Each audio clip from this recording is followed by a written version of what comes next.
ये हाल तेरा जाल है, मकसद तेरा माल है।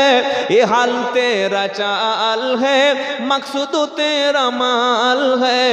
कि आजब तेरा चाल है, लाखों को अंधा कर दिया। বক্তা সারা জীবন বলে গেছে ওলিদের কোনো ভয় নাই, ওলিদের কোনো চিন্তা নাই।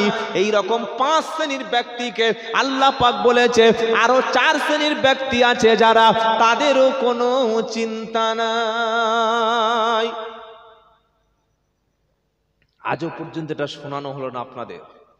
সারা জীবন কলম ঠোকা মতো বলে গিয়ে যায় ওলিদের কোনো ভয় নাই, কিন্তু আল্লাহ বলছে আরো 5 শ্রেণীর ব্যক্তি কোরআনে আছে, তাদেরও কিয়ামতে কোনো ভয় থাকবে না, চিন্তা থাকবে না। জোরে বলুন না সুবহানাল্লাহ। 5 শ্রেণী কারা শুনবেন? প্রথম চলুন সূরা বাকারা প্রথম পারা 8 পৃষ্ঠা 1 নম্বর লাইন 38 নম্বর আয়াত কি বলছে? ফামান তাবিয়া হুদায়া ফালা খাউফুন আলাইহিম ওয়ালা হুম ইয়াহজানুন। যারা কোরআনকে অনুসরণ করেছে, কোরআনের মতো জীবন যাপন করেছে, তাদের কোনো ভয় নাই। কোরআন যাদের জীবনে ছিল, কোরআন আমাদের জীবনে আছে, সত্যি করে ভেবে বলুন। মরে যাওয়ার আগ পর্যন্ত তো কোরআন খুললাম না, বাপ মারা যাওয়ার আগ পর্যন্ত বাড়িতে কোরআন তো কোনোদিন পড়লাম না। ছেলেকে বিয়ে দিয়েছি যে মেয়েটার সাথে, তাকে কখনো তো কোরআনওয়ালা দেখে আনলাম না। নিজের ছেলে ইংলিশ শেখালাম মাসে 800 টাকা, সায়েন্স শেখালাম মাসে 1500 টাকা, ম্যাথমেটিক্স শেখালাম 700 টাকা। সত্যি করে ভেবে বলো, নিজেকে বলছে আমি কোরআনওয়ালা। আল্লাহ বলছে কোরআনওয়ালাদের আখিরাতে ভয় থাকবে না, কোরআনওয়ালাদের আখিরাতে কোনো চিন্তা থাকবে না।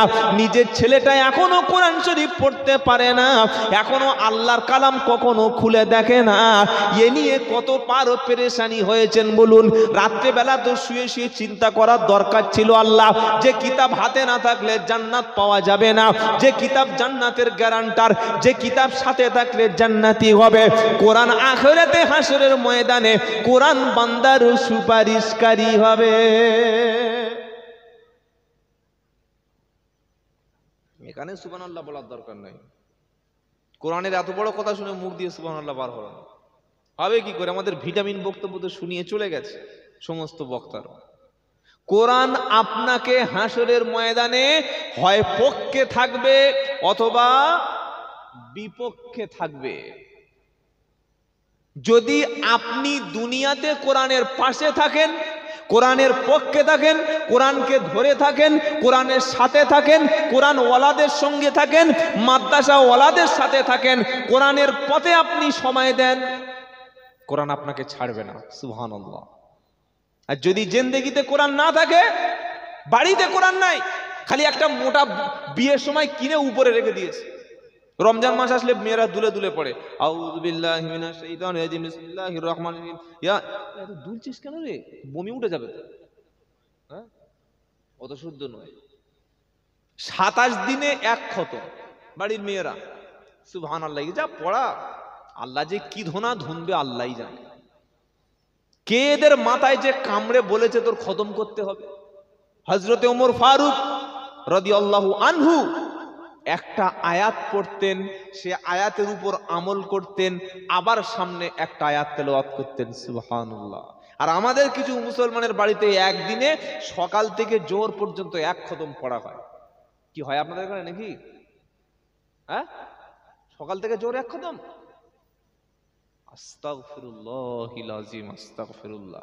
ও যে কি খতম আপনার করে গেছে, সত্যি কথাটা বললে আপনি ওকে ধরে এনে এক্ষুনি খুঁড়িতে বেঁধে রাখবেন। এই এত বড় শয়তান করলি কেন? বলবো সত্যি কথা, বলবো কথা বলে না, যা হয় হোক বলে দিয়ে যাই। কি বুঝলেন? এই বাবাজিরা, আল্লাহ নবী সাল্লাল্লাহু আলাইহি সাল্লামের উপরে যখন কোরআন এর আয়াত নাজিল হচ্ছিল, নবী তাড়াহুড়া করছেন, স্পিড পড়ছেন যাতে কোরআন যেন ভুলে না যায়। আল্লাহ তাআলা জিব্রাইলকে পাঠিয়ে বললেন, জিব্রাইল আমার নবীর কাছে মেসেজটা শেয়ার করো, আমার নবীর কাছে বার্তাটা পৌঁছে দাও। লা তুহাররিক বিহি লিসানাকা লিতাজালা বিহি ইন্না আলাইনা জামআহু ওয়া কুরআনা ফাইদা ক্বরানাহু ফাত্তাবি কুরআনা। সুবহানাল্লাহ। কি আশ্চর্য কিতাব। 29 পারা সূরা কিয়ামার 16, 17 নম্বর 15 নম্বর আয়াতে আল্লাহ পাক তার নবীকে শোনাচ্ছে, লা তুহাররিক বিহি লিসানাক। নবী, হে আমার প্রিয় নবী, কোরআন মুখস্থ করার জন্য, কোরআন ঠোঁটস্থ করার জন্য, কোরআন মেমোরাইজ করার জন্য আপনার ঠোঁটটাকে দ্রুত সঞ্চালন করবেন না। আমি দেখতে পাচ্ছি খুব জোরে আপনি কোরআন পড়ছেন, কে বলছেন? জোরে বলেন না। আল্লাহ তার হাবিবকে সাবধান করছেন, হাবিব কোরআন মুখস্থ করার জন্যে, কোরআন সিনায় জমিয়ে নেওয়ার জন্যে দ্রুত ঠোঁট সঞ্চালন করবেন না। আপনি চুপচাপ বসুন। জিবরাইল আলাইহিস সালাম আপনার কাছে গিয়ে একবার যখন কোরআন মাজিদ পড়বে, আপনি কোরআন শরীফটা শুনবেন। ওই গোটা কোরআনটাকে সিনার মধ্যে বসিয়ে দেওয়া, মুখস্থ করিয়ে দেওয়ার দায়িত্ব আমি আল্লাহ নিজে নিয়ে নিলাম। দায়িত্ব কার? দায়িত্ব কার? নবী বললেন, এবার সত্য কথাটা শুনেন, 3 দিনের কমে যে ব্যক্তি কোরআন খতম করলো সে যেন কোরআন বুঝলো না। কদিন বলেন না?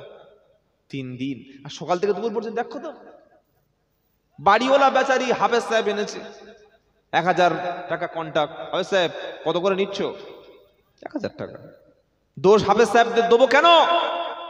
যে গ্রামের মানুষ 30 লাখ টাকার মসজিদ করতে পারে, সেই গ্রামে যদি ইমামের বেতন 10,000 টাকা না দেয়, তো হাফেজ সাহেব তো এক খতম কেন, আমার তো মনে হয় এক পারা পড়ে 20,000 টাকা নেওয়া দরকার। কি বলছেন আপনারা? 30 লাখ টাকার মসজিদ করলে তো ইমামের মাইনেটা 10,000 দিলে কেন? দিলে না কেন? তোমার বাপের টাকা তুমি দিচ্ছ, ওটা তো গ্রামের টাকা না। গরিব এলাকা চলে কিভাবে? তো গরিব এলাকা মসজিদের টাইলসটা বসিয়েছে কোত্থেকে? ওটা কি সরকারি টাইলস? মসজিদে দেখি এসি লাগছে, কেন ফ্যানে নামাজ হয় না? এত গরম হয়ে গেছে, এত ইমানের জোশ বেড়ে গেছে, এসি লাগাতে হবে? এসি লাগিয়েছো ভালো কথা, কিন্তু ইমামের ওই বেতনটা, ইমামের অন্তরটা ঠান্ডা হচ্ছে তো? ইমামের সংসারটা চলছে তো? ইমামের বাড়িতে মাসে শেষে যে টাকাটা পাঠাচ্ছে, ইমামের বাপ ইমামের উপরে খুশি আছে তো? ইমাম যদি মাসের শেষে 10,000 টাকা বাড়িতে না পাঠাতে পারে, আপনি বলুন, আপনার 2 ছেলে 2 মেয়ে, বড় ছেলে কাজ করতে গেছে কলকাতা কিংবা ব্যাঙ্গালোর কিংবা হাওড়া হুগলি, মাসের শেষে আপনার বড় ছেলে যদি আপনার সংসারে 10,000 টাকা না পাঠিয়ে 3,000 টাকা 4,000 টাকা পাঠায়, বলুন আপনি বাপ হিসেবে ছেলের উপর খুশি থাকবেন? চুপচাপ কথা বলবে যে না, বাপ বলবে এরকম ছেলে দরকার নেই। তাহলে বাপ যদি ছেলের উপরে 3,000 4,000 টাকা না দিলে মাসের শেষে খুশি না থাকে, ইমামের বাপ ইমামের উপরে তাহলে খুশি আছে কই ভাই? আর ইমামের বাপ যদি না খুশি হয়, আপনার নামাজ হচ্ছে তো? ভাববেন সারা জীবন আলেমদেরকে আমরা ঠকিয়ে এসেছি। আলেম মানে ফ্রি, ইংলিশ পড়াচ্ছে 1000 টাকা অগ্রিম দিয়ে আসছে স্যারকে, স্যার আমার ছেলেকে grammar, article, noun, pronoun, verb, adjective, tense গুলে খাইয়ে দেবেন। কই হাফেজ সাহেবকে তো বলেননি আমার ছেলেটা 12 বছর বয়স হয়ে গেল, 14 বছর বয়স হয়ে গেল, মাধ্যমিক পরীক্ষা দিতে যাবে, এইচএস তারপরে দেবে, তারপরে এই গ্রাজুয়েশন, তারপরে এমএ পড়ার পরে ভালো ব্যবসা করবে, আমার ছেলে বিয়ে করবে, বিয়ে করে স্ত্রীর কাছে থেকে নাপাক হয়ে গেলে কিভাবে গোসল দিতে হয়, গোসল করতে হয় শিখিয়ে দিন, আপনার 500 টাকা দিচ্ছি। বলেছেন কখনো? আপনি ইমাম সাহেব মসজিদ থেকে চলে গেলে আমাদের গ্রামে নামাজ পড়ানোর লোক নাই, আপনি এমন সন্তান আমার তৈরি করুন, আপনার অবর্তমানে আমার ছেলে মসজিদে ইমামতি করবে, দিলাম 3,000 টাকা মাসে। কই কোনো বাপ গিয়ে বলেছেন? বলতে পারেননি। শিক্ষার জন্যই জাতি খরচ করে না। আমি কালকে আসামে বলেছি, আসামের মানুষ খালি বলছে হুজুর দোয়া করুন। আমি বললাম ভাই, দোয়ায় যদি সব হয়ে যায় তাহলে নবী তায়েফে গিয়ে মার খাবে কেন? নবী তো হাত তুলে বলতে পারতেন আল্লাহ 10,000 ফেরেশতা পাঠাও, 20,000 ফেরেশতা পাঠাও। পাঠাতেন না? পাঠাতেন না?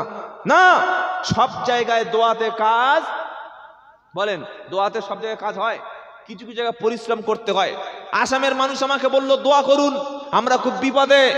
আমি বললাম ভাই, বিপদে তো সেই জাতি পড়বে যে জাতি কোরআনটাকে মরা লোকের জন্য ফিক্সড করে নেয়। বিপদে তো সেই জাতি পড়বে যে জাতি মাসের শেষে ইমামের হাতে 10,000 টাকা তুলে দিতে পারে না।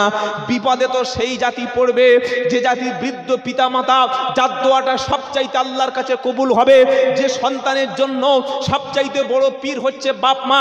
নিজের বাড়ির বৃদ্ধ পিতামাতা নিজের জন্ম দেওয়া পীরটাকে ঘরের বাইরে রেখে প্রত্যেকে বাইরের জেলা থেকে তকবির দিয়ে নে পা টিপতে টিপতে গলা পর্যন্ত টিপে দিয়েছে, কলা থেকে বেদানা, আপেল থেকে আঙ্গুর সব খাইয়েছে, 3 রকম মাংস করে খাইয়েছে পীর সাহেবের জান্নাত পাওয়ার লোভে। আর নিজের জন্ম দেওয়া পীরটাকে 6 বছর খেতে দেয়নি, বাপ সুগারে মরছে 10 টাকার ওষুধ কিনে দেয়নি। এই জাতির জন্য দোয়া করে কোনো কাজ অন্তত আমি বলতে পারবো, অন্তত হবে না। অন্য কোনো বক্তা বললে বলতে পারে। আজকের প্রত্যেকটা বাড়িতে বৃদ্ধ পিতামাতা কাঁদছে, কাঁদছে না? কাঁদে না? কাঁদছে।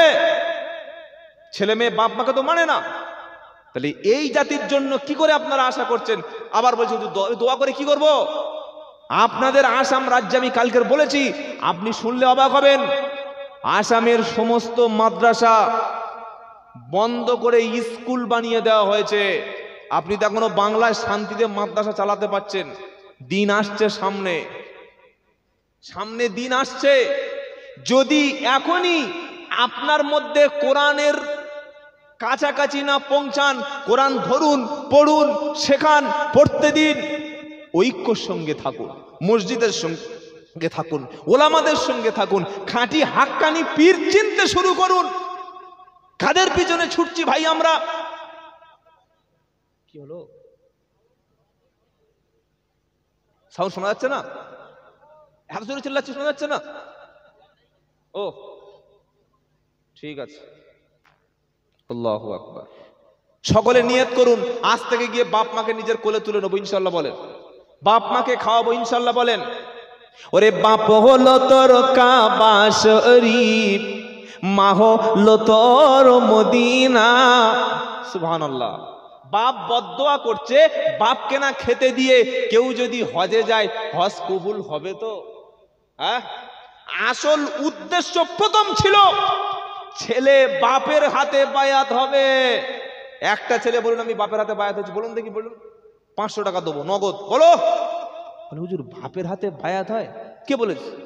ইয়েস, যদি না দেখাতে পারি আমার গাড়িটা ওখানে আছে, নিয়ে নেবেন। বাপ মায়ের খেদমত করা সন্তানের জন্য সুন্নাত না ফরজ? ফরজ। জানে না মুসলমান? কবি বলছে যে বাপ হলো তোর কাবা শরীফ, মা হলো তোর মদিনা। এমন বাপ মাকে কখনো তুমি কষ্ট যেন দিও না। আহা, যে জন্ম দিয়েছে সেটা পীর নয়? তার দোয়াটা কখনো নিলি না ভাই? তার পায়ে ধরে কখনো 500 টাকা বাপের পায়ের কাছে ফেলে দাও। জুমার দিনে নামাজ পড়তে যাচ্ছ মসজিদে, ঈদের নামাজে ইমাম সাহেবের 2000 টাকা দিচ্ছ। সত্য পীর চেনা লাগবে। ইমাম সাহেবের 2000 দিলে বাপের হাতে তো ঈদের দিনে 100 টাকা কমপক্ষে দেওয়ার দরকার ছিল। ছিল না? ছিল না? এটা শুনে আপনাদের কষ্ট হচ্ছে না তো? কষ্ট তো তাদের হবে যাদের ব্যবসা 12টা বেজে যাচ্ছে, যারা সাধারণ মানুষকে ধোকা দিয়ে খেয়ে এসেছে, যাদের খাবার আপনাদের হাঁড়িতে চলে, তাদের তো মাথায় আগুন লাগবে যে কি বলছে রে বাপ মা পীর।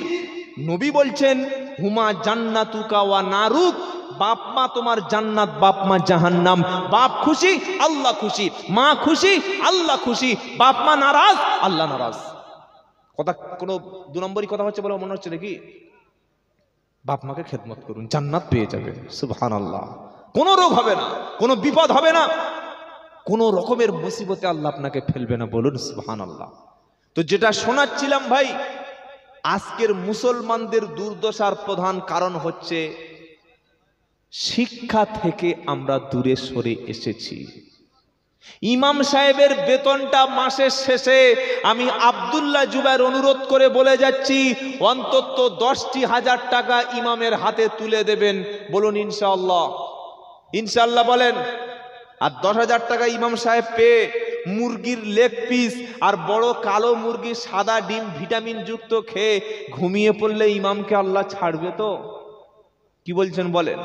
মহল্লায় যদি একটা বেনামাজি থাকে, ইমামকে আল্লাহর সামনে সেদিন দাঁড় করানো হবে। মহল্লায় যদি একটা সুদখোর থাকে, ইমাম সাহেবকে আল্লাহর সামনে দাঁড়াতে সেদিন হবে। মহল্লায় যদি লোনের ব্যবসা চলে, মহিলা সমিতি চলে, ইমাম যদি মুখ বুজে সহ্য করে, মসজিদের সেক্রেটারি পথ চলে যাওয়ার ভয়ে যদি ভয় করে, ক্যাশিয়ার যদি টাকা জুমার দিনে না ওঠে এই জন্য যদি ভয় করে সত্য কথা বলা বন্ধ করে, ইমাম ক্যাশিয়ার সেক্রেটারি আল্লাহ কিয়ামতের দিন একই দড়িতে বাঁধবে, বেঁধে জাহান্নামে ফেলবে। শুনতে পাচ্ছেন? কিছু শুনতে পাচ্ছেন না? ইমামকে জিজ্ঞাসা করা হবে, ইমাম তোমার মসজিদে কি কোরআন ছিল? ইমাম বলবে হ্যাঁ। আল্লাহ জিজ্ঞাসা করবে, ইমাম তোমার কোরআনের আর মদিনার কোরআন কি আলাদা? ইমাম সাহেব বলবে না, মদিনার কোরআন আর বাংলার কোরআন এক। আল্লাহ পাক জিজ্ঞাসা করবে, ইমাম নবীর উপরে যে কোরআন এসেছিল তোমার উপরে কি সেই কোরআন ছিল? ইমাম বলবে হ্যাঁ আল্লাহ সেই কোরআন ছিল। আল্লাহ বলবে, ইমাম নবীর উপরে যে কোরআন ছিল তার মধ্যে তো সুদের বিরুদ্ধে কথা বলা ছিল। তোমার ঘরে জুমার মসজিদে যে কোরআন ছিল তাকে তো সুদের বিরুদ্ধে কথা বলা ছিল। তুমি জুমার দিনে সপ্তাহে বছরে 53টা জুমা পেয়েছো, দুটো ঈদের নামাজ পেয়েছো, 53 বার জলসা করার সুযোগ পেয়েছো। সুদের কটা আয়াত আর হাদিস সমাজে তুমি বলেছো? 10,000 টাকার লেগ পিস বার করবে না করবে না? কিছু বুঝতে পারছেন? ধরবে, ছাড় দেবে না ভাই। বক্তাকে জিজ্ঞাসা করবে, বক্তা তোমার সামনে শ্রোতা ছিল অধিকাংশ অশিক্ষিত, তারা কোরআন জানতো না, তুমি যেটা বলেছো শ্রোতা সেটা বিশ্বাস করেছে, তুমি কোরআনের হক কথাটা কেন গোপন করেছো বলো? আজ সুদের, মদের, জেনা, ব্যভিচার, জুয়া, অনলাইন গেম এই সমস্তর বিরুদ্ধে যদি সমাজের ওলামারা, দায়িত্বশীল ব্যক্তিরা যদি কথা বলতো, মসজিদ কমিটি যদি দায়িত্ব নিত, জলসা দেওয়ার প্রয়োজন এত লাগতো না। আমরা কেন বলি না? যদি উত্তর 24 পরগনায় দাওয়াত কেটে যায়, তাই তো? যদি আমার পিছনে আর জহুজুর জহুজুর বলে মুসাফা করে 200 টাকা না দেয়, যদি আমার পাটে পাল লোক কমে যায়, যদি আমার মুরিদের ব্যবসায় ভাটা পড়ে যায়, কেন বলতে যাব? কেন বলবো? এই আশঙ্কা তো করেছিল মক্কার ইহুদিরা। 570 খ্রিস্টাব্দে নবীর জন্ম হলো, 40 বছর বয়সে আসমান থেকে নবীর কাছে কিতাব এসে গেল। জোরে সুবহানাল্লাহ বলুন। যখন কিতাব এসে গেল, নবীকে বলা হলো ইনি হচ্ছে তোমাদের পথ প্রদর্শক। বলুন সুবহানাল্লাহ। ইনি তোমাদের পথ দেখাবেন, নবীকে তোমরা মেনে নাও। কোথায় আছে? হুয়াল্লাযী আরসালা রাসূলাহু বিল হুদা ওয়া দীনিল হক লিইযহিরাহু আলাদ দীনি কুল্লিহি ওয়ালাউ কারিহাল মুশরিকুন। 10 পারা সূরা তাওবার 34 নম্বর আয়াতে আল্লাহ পাক শুনিয়ে দিচ্ছে, হুয়াল্লাযী আরসালা রাসূলাহু বিল হুদা ওয়া দীনিল হক লিইযহিরাহু আলাদ দীনি কুল্লিহি ওয়ালাউ কারিহাল মুশরিকুন। সুবহানাল্লাহ বলতে ইচ্ছা করে না? হুয়াল্লাযী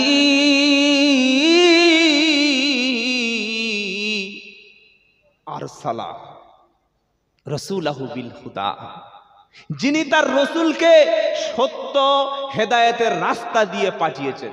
সুবহানাল্লাহ, আল্লাহু আকবার। আর কি করেছে? সমস্ত দিনের উপরে, সমস্ত ধর্মের উপরে, সমস্ত মতবাদের উপরে ইসলামকে আল্লাহ প্রাধান্য দিয়েছে। সুবহানাল্লাহ বলতে ইচ্ছা করে না?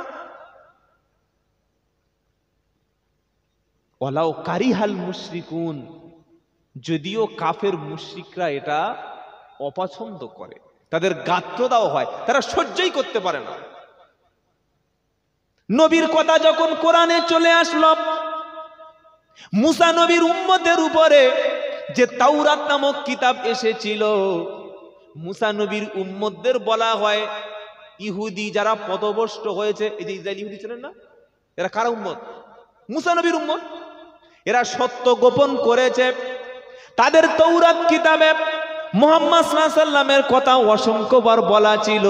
যখন নবী মক্কায় এলো, নবুয়তের দাওয়াত যখন প্রচার করছিল, মক্কার তাবড় তাবড় ইহুদিগুলো বলল যে নবীর নামটা তাওরাতে যেখানে লেখা আছে ওই অংশটা চেপে দাও, ওটা গোপন করো, ওটা সমাজে বলো না, ওটা সমাজে প্রচার হয়ে গেলে আমার দরবারের কারবারও থাকবে না। আপনি তাফসীর পড়ুন, সূরা বাকারার 173 নম্বর আয়াতে লেখা আছে, পড়ুন, এক্ষুনি বুঝতে পারবেন। ইহুদি পণ্ডিতরা বলল, ওরে মুহাম্মদ সাল্লাল্লাহু আলাইহি সাল্লামের প্রশংসামূলক কথাগুলো যেগুলো ইহুদিদের কিতাবে লেখা আছে ওগুলো সাধারণ জনগণের সামনে যেন বলবি না।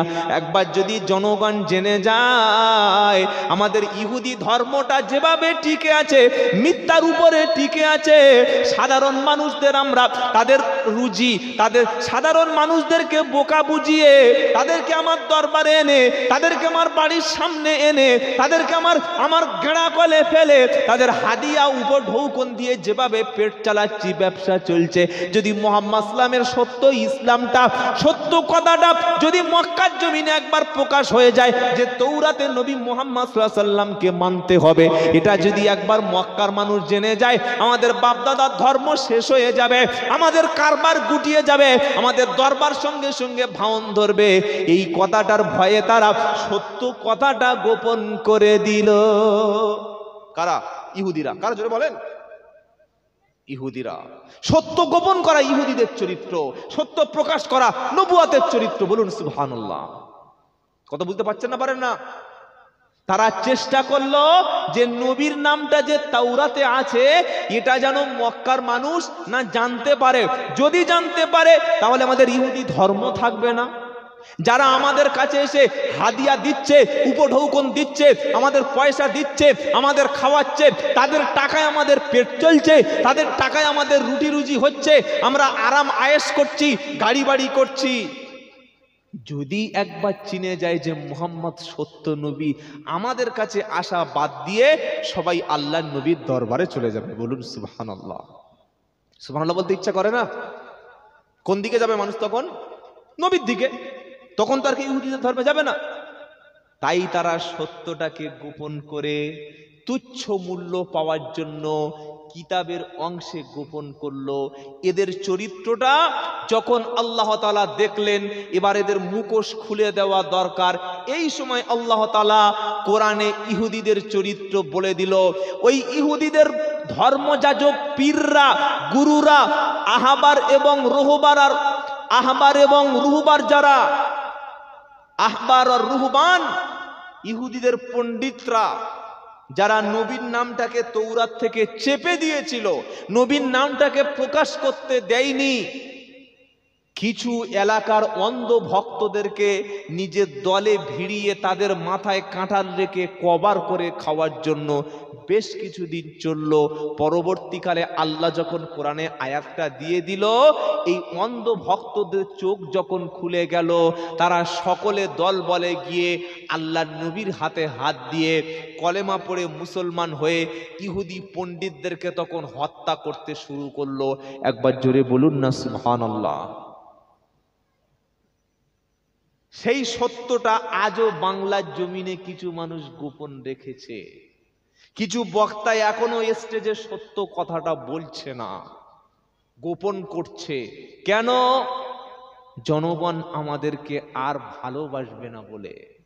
বলো যদি এই যে কথাটা বলছেন, এই যে ব্যাখ্যা বিশ্লেষণ যেগুলো সব উল্টো উল্টো লাগছে, এরকম কথা কোন আয়াতে আছে বলুন তো, আমি বাড়ি গিয়ে পড়ে দেখে নেবো। তাফসির ইবনে কাসির, তাফসিরে জালালাইন পড়ুন, বাংলা পড়তে পারলে কিনে পড়ুন। সূরার নাম বাকারা, পারা নাম্বার 2, পৃষ্ঠা নাম্বার 5, লাইন নাম্বার 3, আয়াত নাম্বার 173। সূরাটার নাম বাকারা। আর কিছু বলতে হবে নাকি? এতগুলো দলিল প্রমাণ দিয়ে শুনে বোঝার পরে যদি আপনাকে মানতে যদি কষ্ট হয়, তাহলে বুঝতে হবে আপনি অনেক আগে আবু জেহেল হয়ে গেছে। কথা বুঝেছেন? বলুন আয়াতটা বলুন, এবার আসল কথাটা শুনে। ইহুদিদের চরিত্র বুঝতে পেরেছেন? নবীকে কেন তারা মানতে চায়নি? যে আল্লাহর নবীর কথাটা যদি প্রকাশ হয়ে যায়, ইহুদি ধর্মটা কি হবে? শেষ হয়ে যাবে, সবাই মুসলমান হয়ে যাবে, তাই সত্য গোপন করেছে।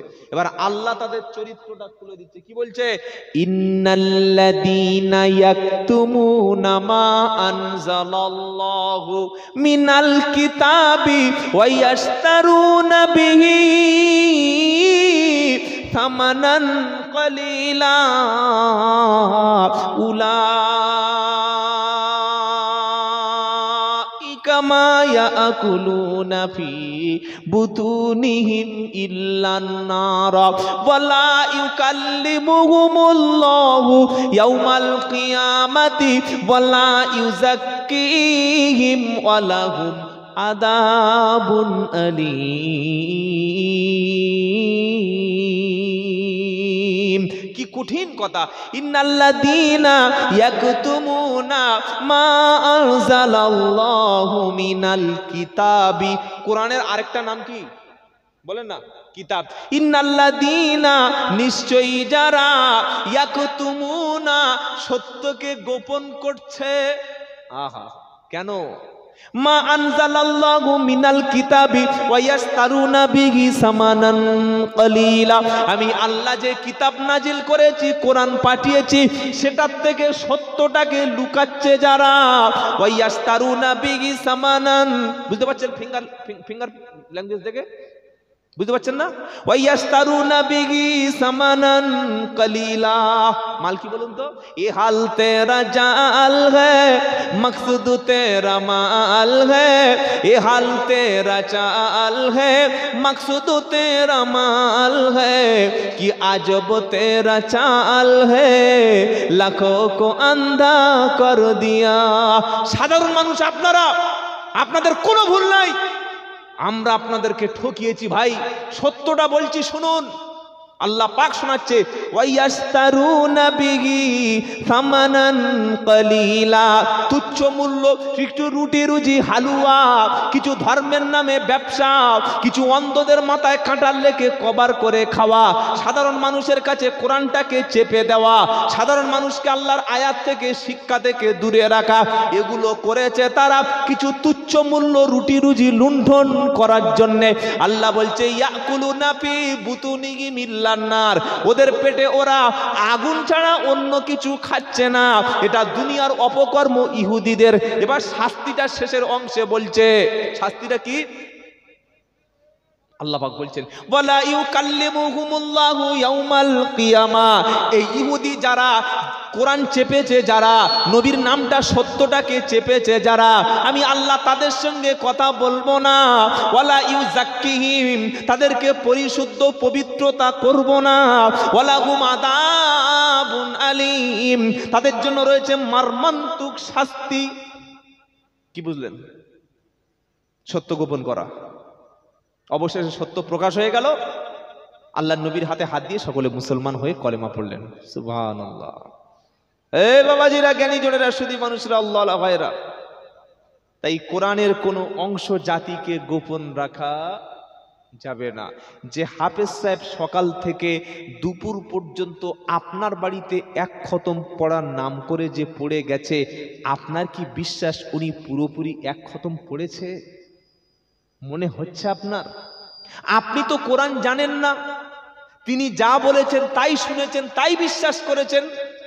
সকাল 9টার সময় বাজার করে দাড়ি চেঁচে বাড়ি এসে বলছেন, হাফেজ সাহেব কত পারা হয়েছে?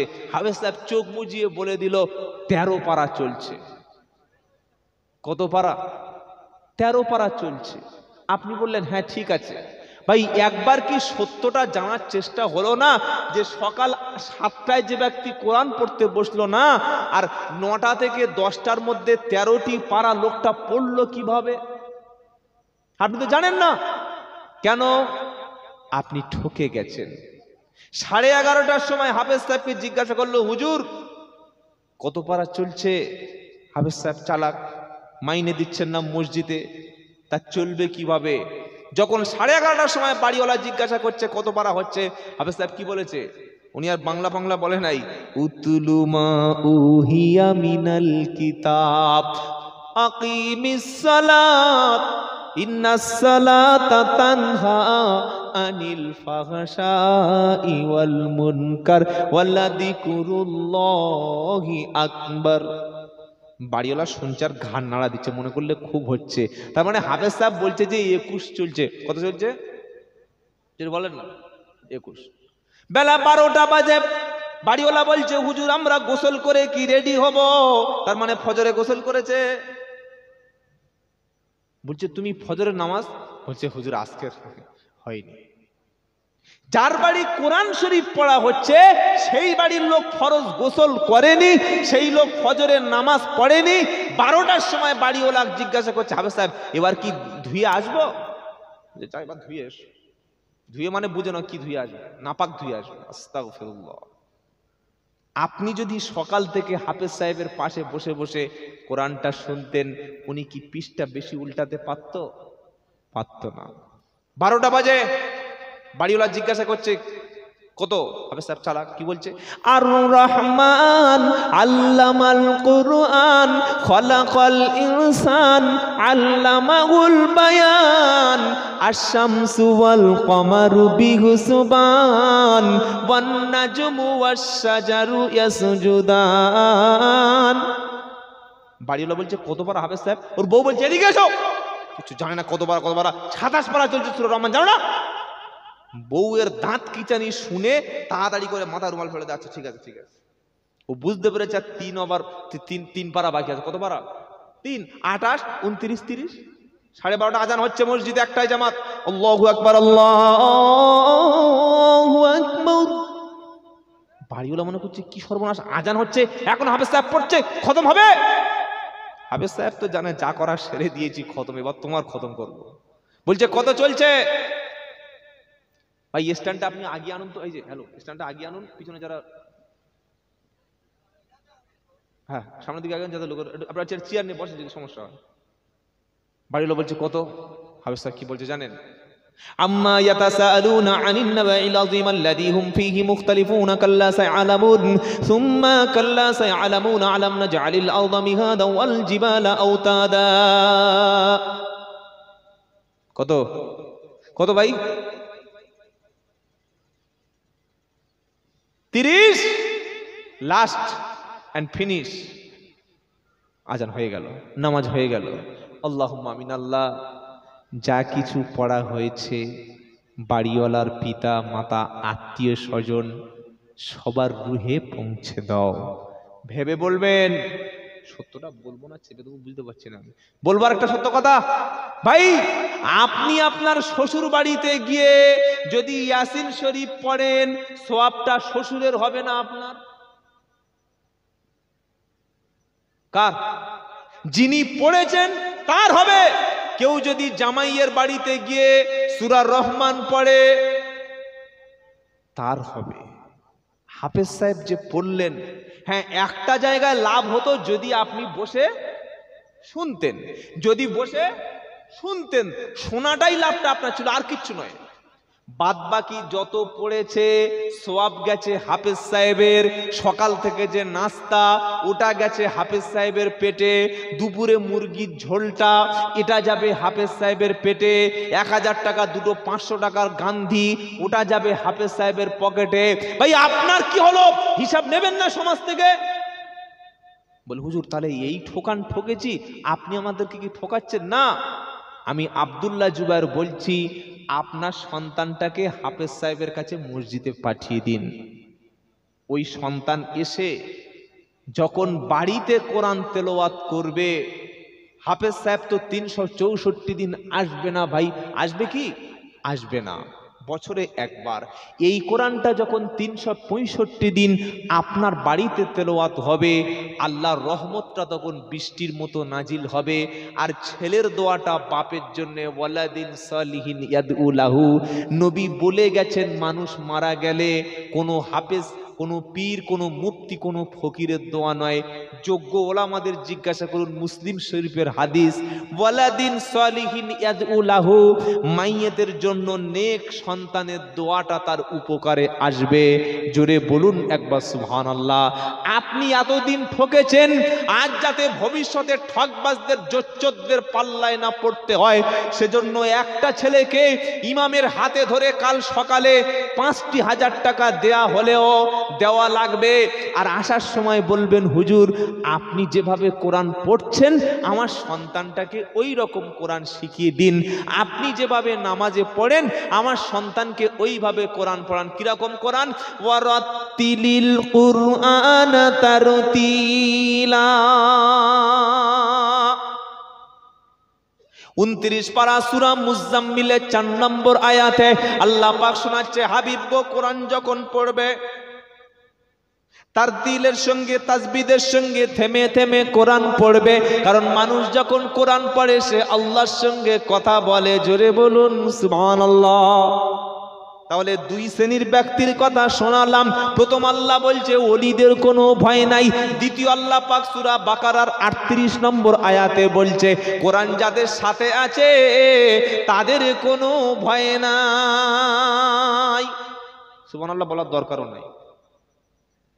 যদি নিজে না কোরআন পড়তে পারেন, নবী বললেন কুন আলিমা, হয় তুমি আলেম হও, আও মুতাআল্লিমান, আলেম না হতে পারো আলেমের ছাত্র হও, আও মুস্তামিআন, আলেমের ছাত্র যদি না হতে পারো আলেমের কথা শোনো, আও মুহিব্বালাহু, আলেমের কথা শোনার সৌভাগ্য যদি না হয় কমপক্ষে আলেমের সঙ্গে মোহাব্বতটা তুমি রেখে দাও। ওয়ালা তাকুনিল খামিসা, 5 নম্বরের লোক জানো হয়েও না। 4টি হলে রেহাই পাবে, তা না হলে কবরে মারো বন্ধ হবে না। প্রথম তুমি কুন আলিমান আও আলেম হও, আলেম যদি না হতে পারো মুতাআল্লিমান, আলেমের ছাত্র হও।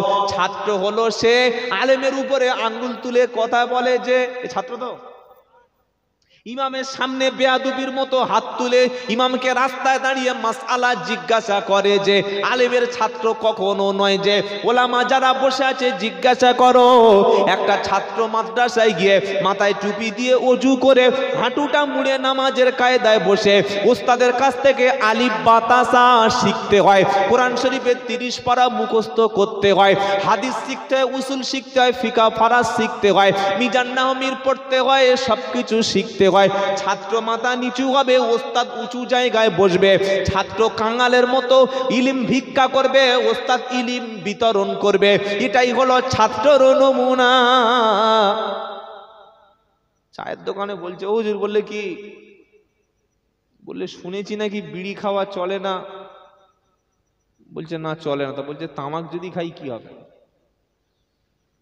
মানে বিড়ি খায়, তামাকও খায়, যদি ঘুরিয়ে নেওয়া যায়। কুরবানির গরু কিনেছে 48,000 টাকা দিয়ে, জার্সি গরু থাকে না, কথা বলে না, 3-4 লিটার করে দুধ হচ্ছে। ইমাম সাহেবের জুমার দিন বক্তব্য হচ্ছে, ও হুজুর বলে কি, বলে আমার গরুর দুধ হচ্ছে 4 লিটার করে, কি করব? কত বড় মানে বেয়াদব চিন্তা করে। খুতবা চলাকালীন দুধের কথা জিজ্ঞাসা করছে। মেরে দুধ বার করে দেওয়া উচিত নয়? কি বলছেন বলে? ইমাম সাহেব দেখছি শালা কোন বিয়াদব রে, খুতবার সময় দুধের কথা বলছে। বসো বসো। ফের বলছে হুজুর আমার দুধটা কি হবে? তোর দুধ না, গরুর দুধের কথা বল। কি বুঝলেন? তো কুরবানির গরু কিনে দুধ হলে ওই দুধটা কুরবানি দাতা ব্যক্তি খেতে পারে না। ওটা কি করতে হয়? গরিব, মিসকিন, দুস্থ তাদেরকে দিয়ে দিতে হয়। ও দেখছে 4 লিটার মাল প্রতিদিন মাইনাস হবে। এক কাজ কর, দই বসিয়ে খা। কি বসিয়ে খা? দই বসিয়ে খা। মানে একটা আলেম যদি না ফতোয়া দেয়, ঘুরিয়ে ঘুরিয়ে তাকে হালাল করে নেওয়ার চেষ্টা করবে।